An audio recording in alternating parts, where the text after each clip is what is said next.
Welcome into the Heat Report by Chat Sports. I am Nic Rohloff, and we have, yes, another Damian Lillard update for you guys. A lot came out yesterday from reporters like Shams, Woj, Chris Mannix, and Joe Cronin. The GM for the Portland Trail Blazers also had a press report at the NBA Summer League, so he had a lot of interesting quotes that we have to break down. So that is what we are discussing in today's show, the latest on Damian Lillard. And if you want the latest on Damian Lillard trade rumors and Miami Heat trade rumors, as the two basically go hand in hand nowadays, make sure you hit that sub button. We're at 4,279 subscribers. We're just keep on grinding to that ever, lasting 5K that we're going after. So make sure you hit that sub button. But let's start with Shams Charania, because he said this yesterday on the Pat McAfee show, and there was a couple things that really intrigued me. He started off by saying this: there is a framework with Miami where Portland could end up with 3 or 4 first-round draft picks. The question for Portland, is that enough for Damian Lillard? And I'll say this: there are some media talking heads like Kevin O'Connor, like Bill Simmons. Yeah, they're Celtics fans, but they're obviously trying to inform the people and their listeners about the NBA. And they're spreading false information that is the fact the Miami Heat don't have a good enough trade package for Damian Lillard. That just isn't true. They can offer 3 to 4 first-round picks, very easily when they move Tyler Hero. They have a young asset like Jaime Jaquez. They have Nikola Jovic and Caleb Martin. Do the Heat want to offer all of those players? Absolutely not. And because the Heat are kind of bidding against themselves right now, and we'll get into this a little bit later in the show, why would they offer their best young players and all these picks? But the notion that the Heat don't have enough to trade for a player like Damian Lillard is absolutely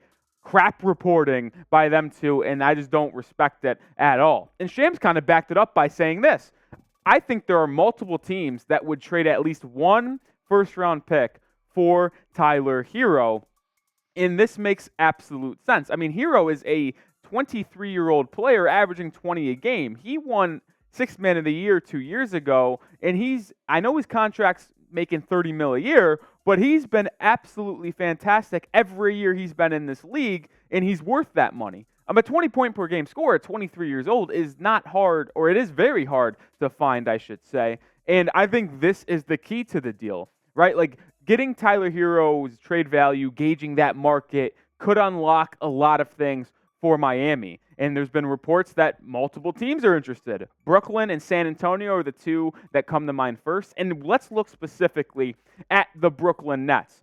Tyler Hero to the Brooklyn Nets for the 2025 first-round pick, which is from Phoenix, but it would obviously be going to Miami. That allows the Heat to trade their 2024 pick and 2026. Which then in the grand scheme of things allows them to trade 4 unprotected first-round picks in 24, 26, 28, and 30. And doing that allows them to get the 3-4 first-round picks that Portland wants. It allows them to attach a Caleb Martin and maybe a Jaime Jaquez for the 2 valuable assets and players and 4 first-round picks. So the Blazers' asking price is those 4 firsts and 2 decent players. Well, the Heat can get that pretty easily, and this is my hypothetical deal we've discussed, but I've done some tweaks to it. But based on the new reporting, this is what I think is the most likely. The Heat get Damian Lillard and Ben Simmons. I think if the Nets want to take on Tyler Hero, they are going to have to shed some salary. I think Ben Simmons could get into the rehab room that is the Miami Heat and potentially revive his career as he is still in that mid to late 20s stage, former first overall pick. I think he could be good in Miami.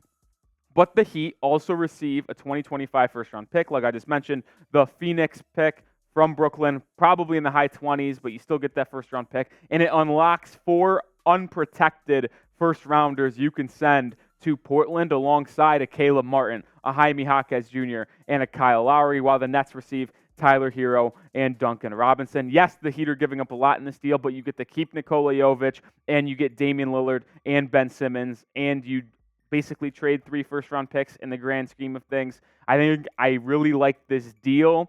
It's complicated, but I think this is the most likely deal that we see if it's 3 teams, but it could easily be 4 or 5. So I'll ask you this, and it's today's pinned comment. So if you get a YouTube ad break, let it play, scroll down, and answer this question down in the comment section. Would you accept this trade on screen right now? Type A for accept, type D for decline. My take on this thing, deal is complicated and it will take time. We've seen reports from Joe Cronin saying this could take a long time, take months and months. But when you're talking 3 or 4 team deals, you have to get a lot of people to agree to that. You have to get all 4 GMs, almost all 4 coaches, 4 owners, all the other people in the front office. It will take time. And I think that is kind of pointed out to Joe Cronin, saying this at his press release yesterday at Summer League. We're going to be patient. If it takes months, it takes months. Sure, it might take months, right? But I think it's more likely that it takes weeks, not months. Negotiations are in play. The Blazers don't want to take this in the training camp. The Heat definitely don't want to take this trade talks in the training camp, because if the Heat are still talking Damian Lillard and it hasn't been done in September or late August, and we're getting very close to the season, team chemistry could be at an all-time low, and that truly does matter. Obviously, we know Jimmy Butler and Bam want the Heat to acquire Damian Lillard, but if it hasn't been done in that late stages of August and September, Hero, Duncan, Lowry, Jaquez, they're going to be working out with the Miami Heat in that system, knowing that they're likely to be traded, so it just wouldn't go well, and the Heat got to get this done before the training camp and offseason activities really get underway. That's why I think it's a matter of weeks, 2 to 3, maybe even this upcoming week, as I predicted it'd be done by the end of Summer League, but hey, maybe it won't be. But there is another quote from Joe Cronin that I think is very intriguing.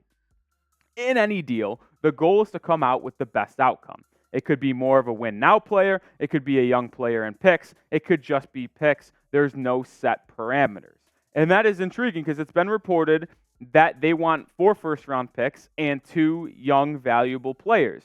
Well, the Heat can offer that, but do they need to, right? And if the parameters of this deal, because the Heat are the only one bidding on Damian Lillard, are just 3 or 4 first-round picks and expiring salaries like Duncan Robinson, like Kyle Lowry, then maybe that gets it done.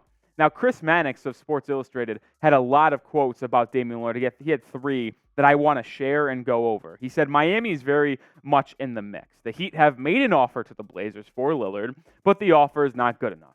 And the offers around the league have been mostly non-existent. I have not heard of a firm, concrete offer from someone else for Damian Lillard. And I think that's the biggest key I kind of mentioned earlier in today's show. The Heat aren't bidding against anyone as we currently speak. So why would Miami trade them their best package right away? They're bidding against no one. You have the ability to lowball Portland because you don't have the fear, as we speak right now, of another team jumping in and trading for Damian Lillard. So you can play around with low packages and then build your way up to a package that suits the Blazers and possibly the Nets to get a deal done. And Chris Mannix had more in this situation. Right now, there just aren't teams going all in or really doing anything for Dame. At this point, it's Miami and Portland kind of talking to each other. Those talks haven't gone to a place Portland believes is right to trade Dame. I think we're at a bit of an impasse. And this is just going to be the thing that I keep reiterating for you guys. I know it's taking a little bit. It's been, 10, 11 days since Damian Lillard requested trade specifically to Miami, but it's going to take time.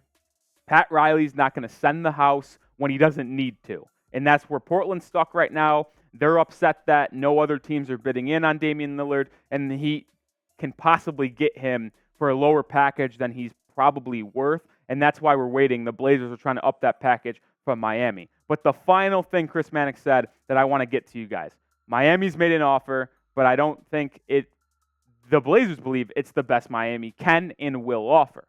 Around the league, as far as I know, there haven't been any firm offers for Dame. So Miami is somewhat smartly, by belief, is they're making some lowball offers to Portland. That's kind of what I mentioned, and it makes a lot of sense. And this process might get very dragged out because if the Heat keep on lowballing them when they firmly can and really don't have to up their offer unless someone else jumps in the mix, it makes sense this will take some time. So when will Dame be traded? We've asked this question a few times. Type 1 for this week, type 2 for next week, or type 3 for other. I originally thought it was going to be this week, so I'm going to stick with it and type my 1s. Maybe something goes down on a nice little Saturday afternoon and we could have a nice little party going into the weekend. That would be pretty electric. So I'm typing my 1s, but let me know down in the comment section.